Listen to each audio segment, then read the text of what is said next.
Today's conversation, I don't think you're ready for because usually it just smacks people in the face. And I'm talking about child care.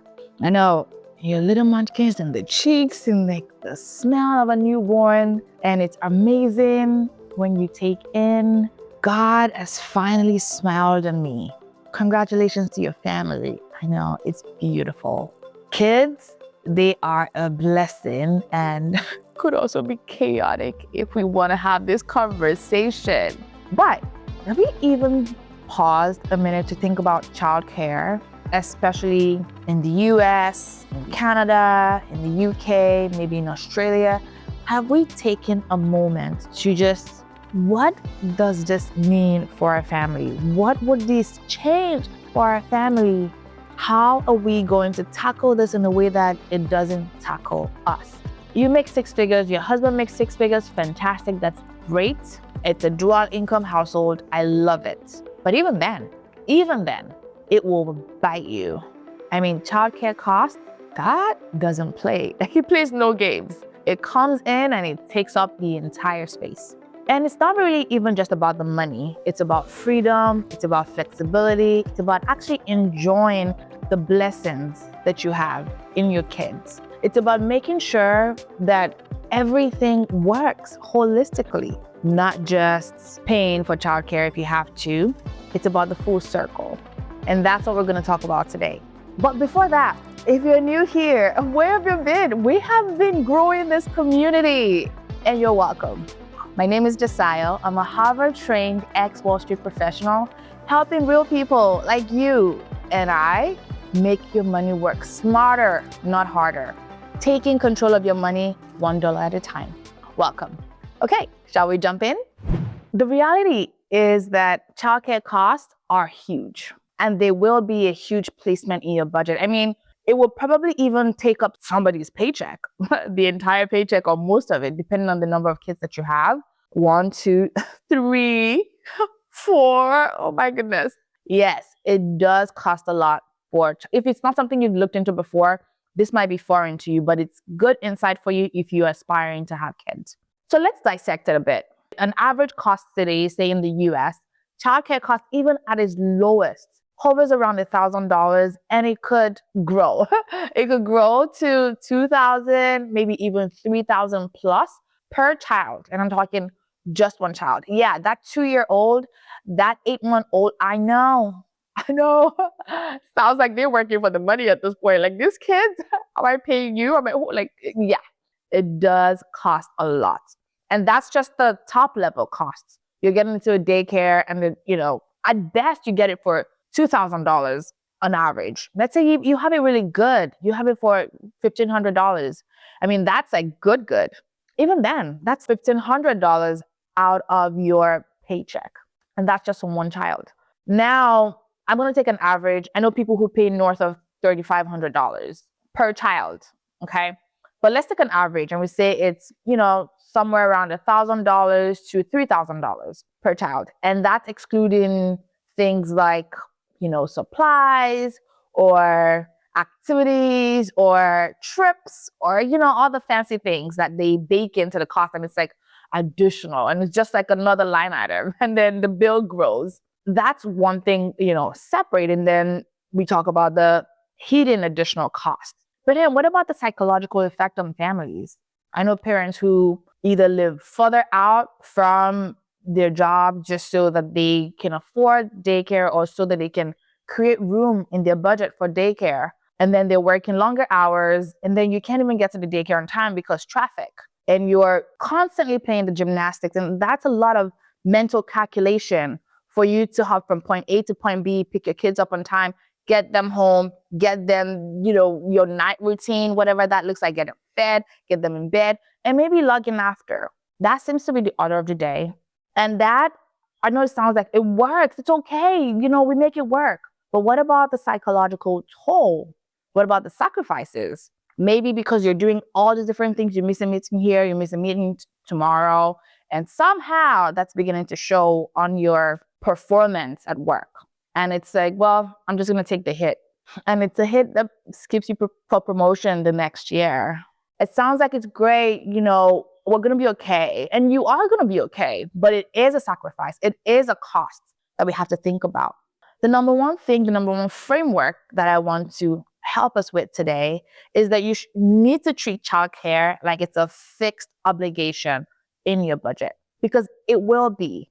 Whether your kid is 6 months old and you have to get back to work, because I know the average timeline for working moms or, the primary caregiver, it could be a dad, is right around 5 months in the US now. And even then, that's very generous. We don't have the luxury of what they enjoy in the UK, that, a year. I know some other countries in Europe are even inching closer to 2 years, which is amazing. But the number one framework is that you need to think about making this a fixed obligation in your budget, just like rent, just like feeding. It needs to be that level of priority. Otherwise, you're not giving it the attention that it deserves. If you and your partner have decided that this is where we're going to go, this is what we're going to do, then it needs to take that level of priority. This is rent, this is food, this is childcare. Because yes, someone actually needs to take care of your children while you are working, or that someone may be you. Additionally, if someone or your daycare decided that, this is no longer working out for us, or for whatever reason, daycare, childcare disappears, is that a cost that you can absorb? Is that, whether the cost is financial or the cost is sacrificial, is that a cost that you can absorb? You have to also think about that. And that's what I'm talking about, making it a staple in your budget, a priority item in your budget, because it is. The number two framework is you need to know the actual number. It's not a range. It's not, 1,000 or 3,000, because there's a whole 2K in there. What is the real number? What's the top line? Assuming it's $2,000, what are the hidden fees? What are the antecedents that, they don't sort of talk about, but it's part of it, whether it's like transportation or feeding or diaper change or milk, or toys, supply, whatever those added costs are, it needs to go in your budget line. You need to understand that, maybe it's quite $2,450, not just $2,000. Because that $450 could be room for something. And if you're missing it, it could really shoot you over your budget. So you need to understand your actual real number. So you need to understand that after projecting your actual number, whatever that number is, again, we've added the top line, we've added any sort of hidden fees or trips or supplies, all of that. And then we've arrived at, say, $2,500. That number needs to be juxtaposed against your post-tax income. So say, for instance, you earn, $120,000, and after taxes, that sort of looks like $80,000, maybe 90, depending on the states that you're in. And then you find that per child, you may be on the lower side, paying about $24,000 of that 90K, of that 80K in childcare. Could be as close to 36, and then that's looking like half. Imagine if your take home post-tax is 80 and you're paying about 36 of that in childcare. You have just about half your income left for everything else. And that's even if you make 6 figures. Does that make sense? I need us to really sit with this number and sit with this math, because you may be doing everything that you can, everything that you know to do, but somehow it just doesn't jive. It just doesn't add up. This is why, because this is materially eating into your budget. And if you don't see it for what it is, you may not be thinking about, which leads us to the next point. The number 3 framework is exploring your alternatives. You may not be actively thinking about the need and the urgency to sort of think about alternatives. What does this look like? Can I scale?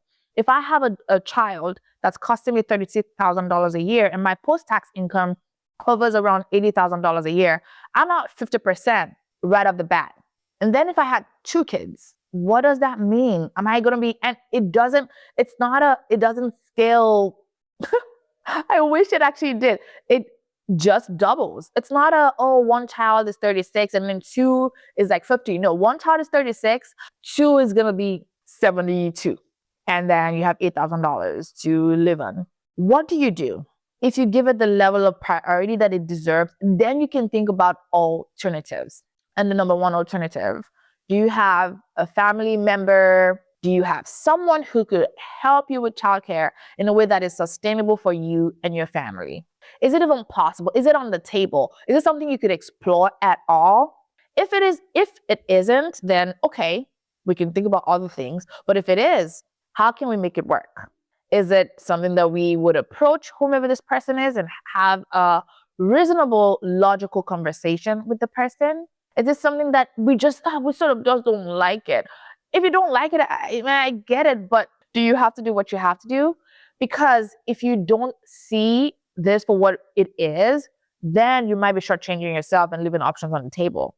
And that's why this conversation is very important and imminent for us to discuss. If family can help, why don't you let them? Maybe that number then begins to look like no longer 36 and no longer 3K a month. Maybe they can then do something closer to $1,000, $1,500. And then you have your actual out-of-pocket costs. And maybe you can even trust this family member who, is family. And the idea behind that is to make sure that you are building a life that's sustainable. Because even if you pay for childcare for a year, there's still the next year and then the year after that. But if you pay for childcare and you survive that year by the skin of your teeth, what happens the year after? And what if something were to happen? I mean, your emergency fund and your childcare shouldn't have to compete. Both are equally important, but I'll even lean more to your emergency funds being super crucial. If anything were to happen, your child is your child is your child. And the first thing that you might have to do will be to pull that child out of daycare, but you need a roof over your head and that child's head. All right. On the alternative options, maybe if families were not around and, it's just not an option that works for you, that's okay. Calm down. Let's go to the next one. What about doing some type of a nanny share? Maybe you have family, a community around you, which is, I'd be underrated, community that you can trust, that you can hopefully plan with. I think that is very powerful. What about a nanny share? There's a family down the street, there's a family around the neighborhood, around driving distance that maybe you both can employ a nanny together and you both can come together. They watch the kid, you can navigate the kids, you can navigate and you can negotiate stronger because now you can hopefully put multiple children under this person's oversight and meet the person at the bar where it makes sense for you and for that person. Of course, do all the scrutiny that you need to do all the get all the references that you need, do your due diligence before you leave your children with people. But what if that were a better option? Maybe not as cushioned as a family option, but still better than, just the average daycare down the street. Is that something that you may be willing to think about and talk about? And the third alternative that I wanted to mention is some type of hybrid program. Hybrid, thinking about, what about if they did daycare from X time to this time, and then they did some type of aftercare from Y time, to Z time. That way, to an extent, you are still reducing this like super top line number and padding it a bit and making things work through your day so you can still actually get some work done and actually keep your job while childcare is, working out. Obviously, this will take a lot of coordination, doing sort of a hybrid, if you have to transport your kids from one point A to point B, or if you have to figure out alternatives, maybe someone pick them up. That requires a lot more coordination than the first two alternatives, but still an option. If that were the option that you have to deal with, instead of paying such a huge top line, especially when you have more than one child, how about you look into that? The fourth one is, I know people who've actually just decided to give up their careers in the traditional sense, just to be able to stay home and take care of their kids, because at some point it stops making sense. In the example that we looked at earlier, you're making $120,000. By the time taxes and Uncle Sam do what they do, you're getting in hand about $80,000, but you're paying about $36,000 per child. You have 2 children, you're already at $72,000. And then at that point, do you just want to try and scout for a better job that will pay you north of $160,000 so that it begins to make sense? Or do you think, you know what?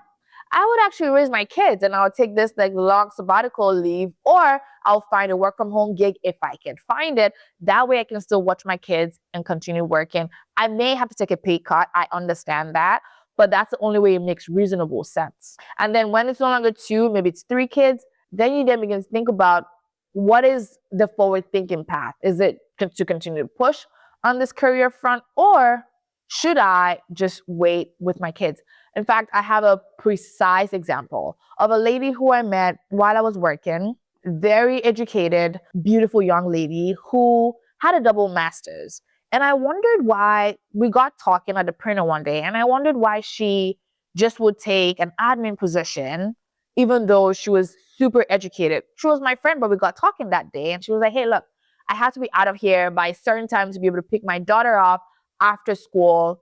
And I've had to do this for X number of years because I was raising her. In fact, I took some time off work and I finally got back into work because she started going to school. Even with that, I'm very limited in the time that I have to spare, and family is very important to me. And I was like, you know what? I respect that.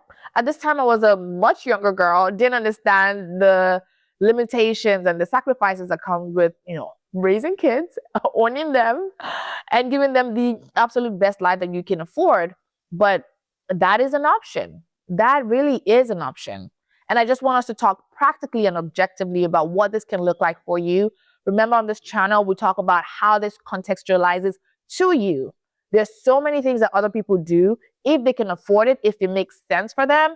And depending on their goals, it may not really work for you. So this is for you to think about what life looks like within your context, within your world, within your earnings, within your financial landscape and your financial goals. And then on the fourth thing, have you thought about location and proximity? If you say you had family in a different city and you had a job in another city, would it be worth it for you to make a 3 to 6 month plan and say, you know what, I'm going to try and move closer to family just so kids can be taken care of? And maybe I could continue to advance my career if I did that. I would have to change jobs. I would have to change location. But this makes sense that we concentrate sort of in a smaller nucleus. That way, it could be helpful and we can tag team. I know logistically that sounds like a Herculean task, but in the long run, does it make more sense financially, but even psychologically? Because proximity matters. Being closer to some type of childcare provision can relieve you of stress, can, alleviate some level of dependency and time constraints, and hopefully give you some support that's much needed. It could save you time, especially if you have constraints around pickup time, drop-off time, who does the drop-offs, who does the pickups, and who keeps the children alive while you are trying to, the backup and someone to rely on, especially a trusted party to rely on, that is very, very important.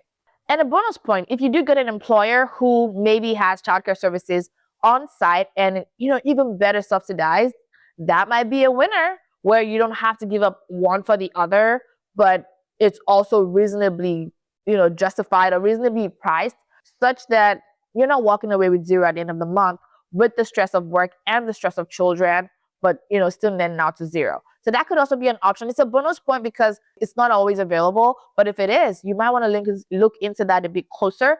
That way, drop off is the same as you get into your desk. Pick up is the same as you leaving your desk. And maybe you can work something out. Something that actually makes logical sense. The big headline here is that childcare is not just an expense. Childcare is an investment in yourself. Childcare is an investment in your kids. It could really, if you have, very supported, structured, and quality childcare, it could unlock opportunities for you. You may be able to take on bigger roles that maybe has bigger pay or maybe is more aligned with your purpose. That way, your kids don't feel like they're suffering, or they don't even know per se, but you don't feel like you're suffering or you're giving your kids a bad end of the stick, and you can still advance in your career. So sitting with childcare and figuring it out in a way that actually is sustainable longer term is to your advantage, and it's not just one of those things that you rush through. And that's why this conversation is very important. Skimping and, trying to get just on his childcare and maybe some aggressive, just end of the bargain type of childcare may cost you even more stress.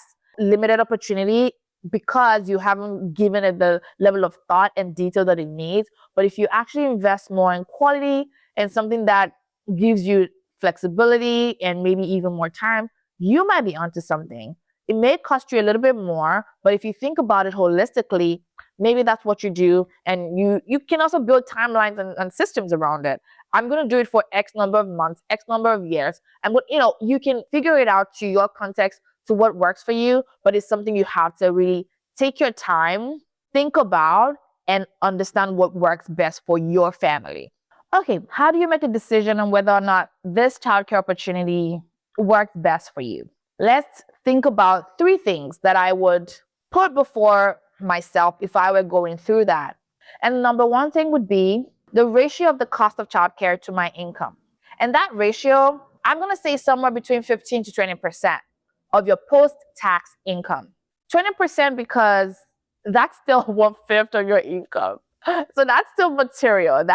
And 1/5 is even sort of luxury. You must be making something close to 200K for it to even make sense. And we're talking post-tax here. But that also gives you room to run, that if you budget that, especially if you're a 2-income household, maybe you can keep some of your options open. Maybe you can continue to pursue what you are career aligned to. Maybe you can continue to have that optionality and that freedom that you want.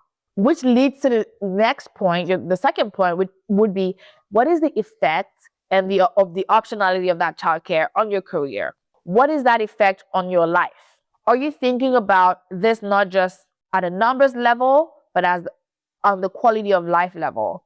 If you allocate 15 to 20% on childcare, does that in turn does it free up your mental space? Does it free up your schedule? Does it work with your structure in a way that helps you show up at work as a person, as a full person, where your heart is not in some chaos that's not built with your childcare? Actively thinking about, what does childcare look like? What's my kid doing? Because you're not confident in the way that your childcare is currently structured. So that optionality, giving you that extra freedom, peace of mind with your childcare is super crucial, super, super crucial. And that has to be factored into how you think about childcare. The third thing is, are you paying for function or are you paying for status? So there are all these fancy stuff, Montessori and this type of school and preschool and this type of, which all of these things are not bad necessarily, but are you paying for function or are you paying for status? If you are paying for function, then you might have optimized it. If you're paying for status, look at me, look at me, look at me. You're paying for status. Okay, I hope you can afford it. But does that even make sense? No. Pay for function, that a function that works, a function that gives you a better quality of life, that's where you need to be, not the other way around.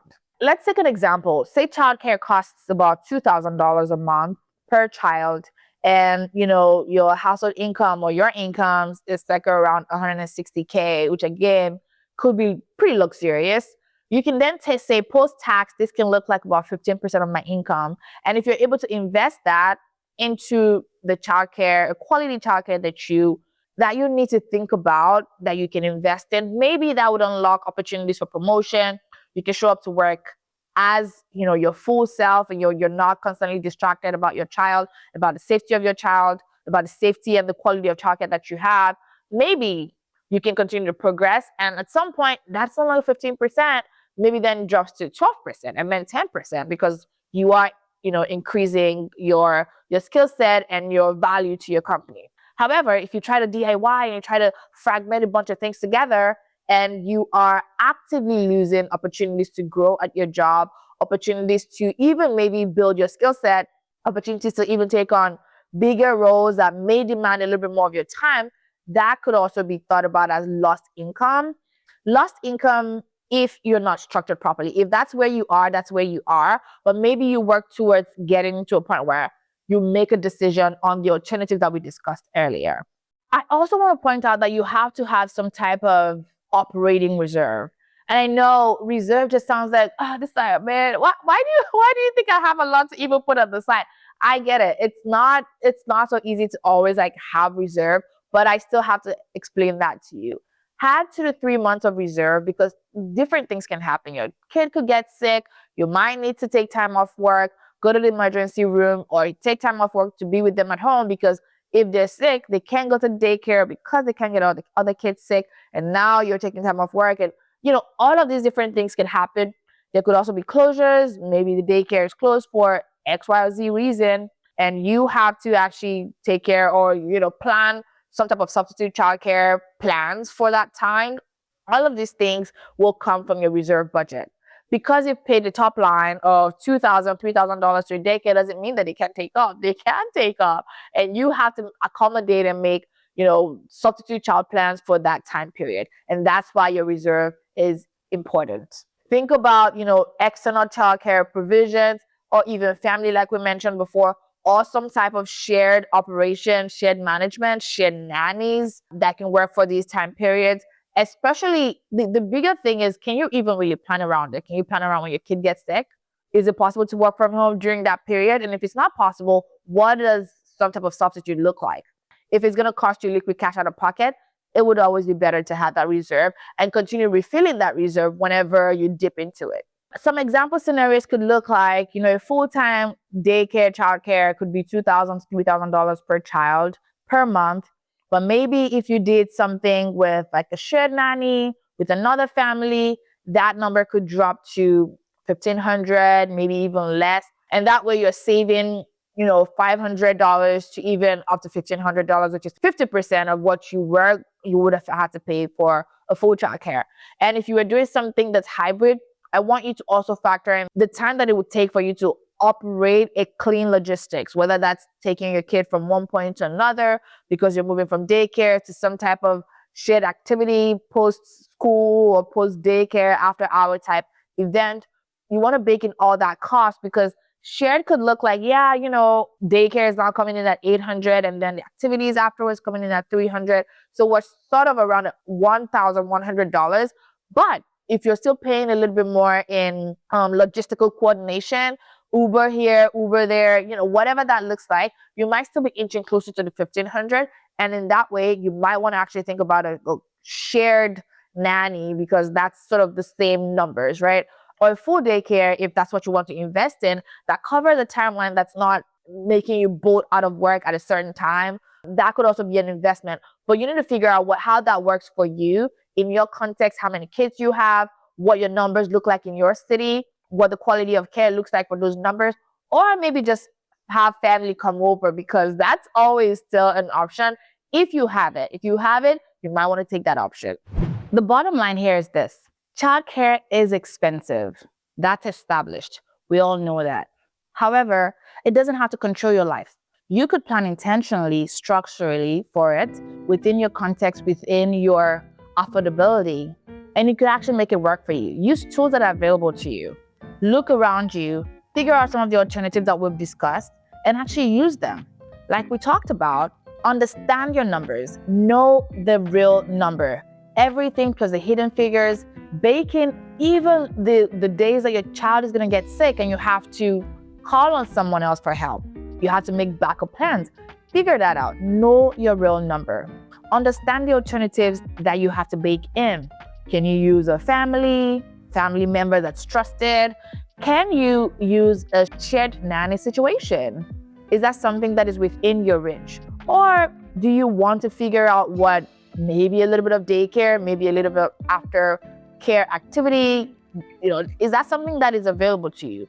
Or are you taking the route of, I'm going to invest in health, in childcare so that I can advance my career, and that maybe is a better trade-off for me. I want peace of mind. I want something that actually works. Measure the cost of your finances, the cost of the psychological stress against the context of your life, not against the guilt of social expectation. We're not talking social expectations here. We're talking what works, what is functional, what can I afford, what can I do within my context, within the reality of what I live in. Childcare can bite up your budget if you're not thinking about it. If you're just actively spending, at the end of the month, if you even have TLC with your number to be ever even looked, you might find that you might be paying a lot more than you expected to pay for childcare if you're not actively preempting and pre-deciding what that can look like for you. Now, if you love conversations like this, where we break it down and we keep it real about numbers, finances, expectations, and even the things that may be super Herculean on our budgets, but we're not thinking about it, well, here's the channel to be. Where have you been? Welcome, welcome, welcome. Brag about loving this channel by subscribing. Yes, we want to have you, and we would love for you to join us. And until next time, I will see you in the next one.